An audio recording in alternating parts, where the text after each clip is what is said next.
আসসালামু আলাইকুম বন্ধুরা, আমি রুবেল আলো প্রধান টেকল্যান্ডের পক্ষ থেকে আপনাদের সামনে একটা নতুন জমি সংক্রান্ত আলোচনা নিয়ে এসেছি, যেটা আমি বর্তমান ফেস করছি। তো এখানে হচ্ছে যে আলোচনাটা আজকে আমাদের, যে আপনি আপনি 50 বছর অথবা 15 বছর অথবা 20 বছর ধরে আপনি বসতবাড়ি করে আছেন এবং সেখানে আপনি 15 বছর অথবা 20 বছর পরে জানতে পারলেন যে আপনার কাছে যে জমিটা আছে বা বসতবাড়ি করেছেন সেই জমিটা আপনার নয়, সেটা হচ্ছে অন্য আরেকজনের জমি। এবং আপনার যে জমিটা আছে সেই জমিটা আপনার পার্শ্ববর্তী আপনার আশেপাশেও হতে পারে।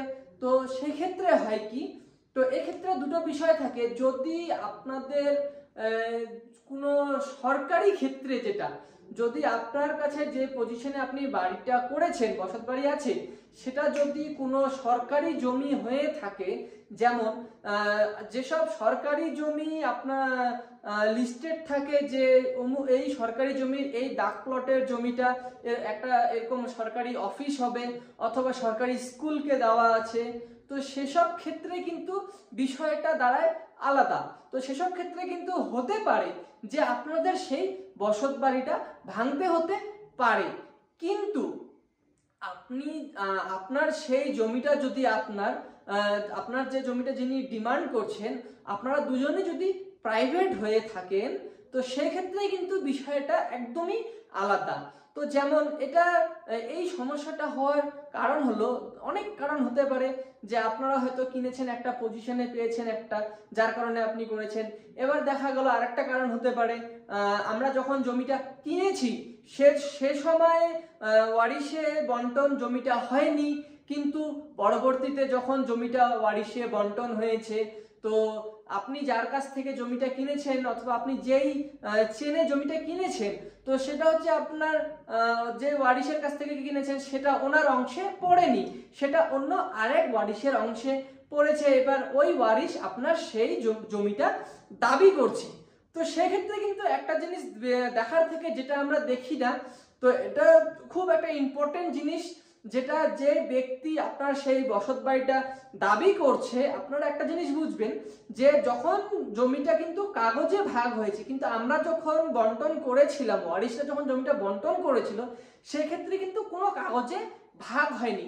তার মানে ধরে নেন যদি একটা 20 বিঘা জমি 4 জনের মধ্যে বন্টন হয়ে থাকে, সেক্ষেত্রে কিন্তু 4 জনই হচ্ছে 5 বিঘা করে ভাগ পাবে। কিন্তু সেখানে দেখা গেল যে আমরা বন্টনে যখন একটা খতিয়ানের বিষয়ে কাগজ তৈরি হয়েছে, সেক্ষেত্রে যেটা আমরা বন্টন করে নিয়েছি সেটা হচ্ছে আমার কাছে পজিশনে নেই। পরবর্তীতে দেখা যায় যে সেই ওয়ারিশ কিন্তু ওই জমিটা ক্লেম করে। এটা বাস্তবই হয়, এরকম কেস আছে, দেখা যাচ্ছে। হ্যাঁ, তো এভাবে জিনিসগুলো হয়ে থাকে। সেক্ষেত্রে আপনার একটা জিনিস যেটা দেখার থাকবে, যে যে ওয়ারিশ আপনার জমিটা দাবি করছে, এবার আপনি যে ওয়ারিশের কাছ থেকে কিনেছেন, ওনারা যেহেতু একই ওয়ারিশ, তো সেক্ষেত্রে অবশ্যই ওনারা যখন ভাগ করে নিয়েছেন জমিটা ওনার কাছে অবশ্যই থাকবেই। কিন্তু ওনারা তারপরেও সেই কাগজের বলে আপনার জমিটা দাবি করছে।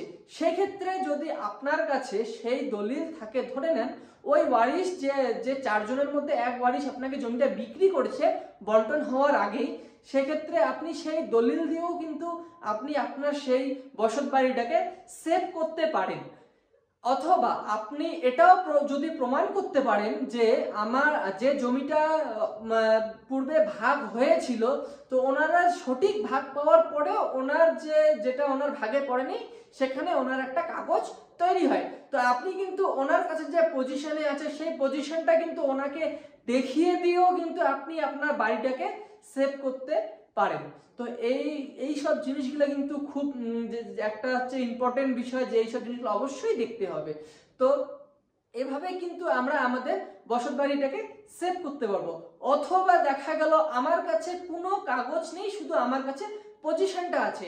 এটা কিন্তু আমি যে আলোচনাটা করছি, এটা হচ্ছে আপনার বেসরকারি, ধরে নেন দুজনই হচ্ছে কোনো সরকারি না, এটা হচ্ছে বেসরকারির মধ্যে পড়ছে।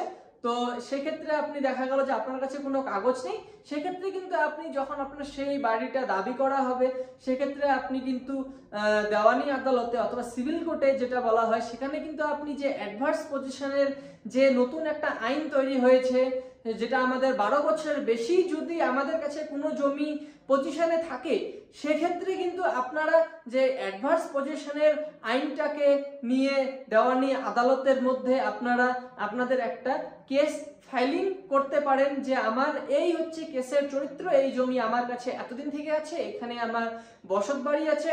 তো সেক্ষেত্রে কিন্তু আপনার কিছু প্রমাণের প্রয়োজন হবে যে আপনার এটা 12 বছরের থেকে বেশি আপনার কাছে পজিশনে আছে। তো সেসব প্রমাণ নিয়ে যদি আপনারা দেওয়ানি আদালতে কেস ফাইল করেন, তো সেক্ষেত্রেও কিন্তু আপনারা যে 12 বছরের যে অ্যাডভার্স পজিশনের যে আইনটা আছে, সেটা দিয়েও কিন্তু আপনারা আপনাদের বাড়িটাকে সেভ করতে পারেন। তো এটাই ছিল হচ্ছে আজকে আমার আলোচনা, যে বসত বাড়ি দেখা গেল আমার যে যেখানে আমি বসত বাড়িটা করেছি সেটা হচ্ছে আমার এখানে পজিশনে না, সেটা আমার পার্শ্ববর্তী এলাকায় পজিশনে আছে। তো সেই ক্ষেত্রে কিন্তু আপনারা এইসব জিনিসগুলো ব্যবহার করে কিন্তু আপনারা আপনার সেই বসত বাড়িটাকে সেভ করতে পারেন। এটা শুধু বসত বাড়ির ক্ষেত্রেই নয়, এটা আপনার যদি কোনো চাষীয় জমি হোক, যেটা আপনার যে কোনো জমি আপনার কাছে দখলে আছে, সেক্ষেত্রেও কিন্তু আপনারা এইসব জিনিসগুলা ফলো করতে পারেন। এভাবে কিন্তু আপনাদের জমিটাকে আপনারা সেভ করতে পারেন। তো আশা করি আপনারা বুঝতে পারছেন। আমি আগামীতে আপনাদের জন্য আরো নতুন কিছু নিয়ে আসবো। আপনারা আমার সাথে থাকবেন, পাশে থাকবেন। ধন্যবাদ।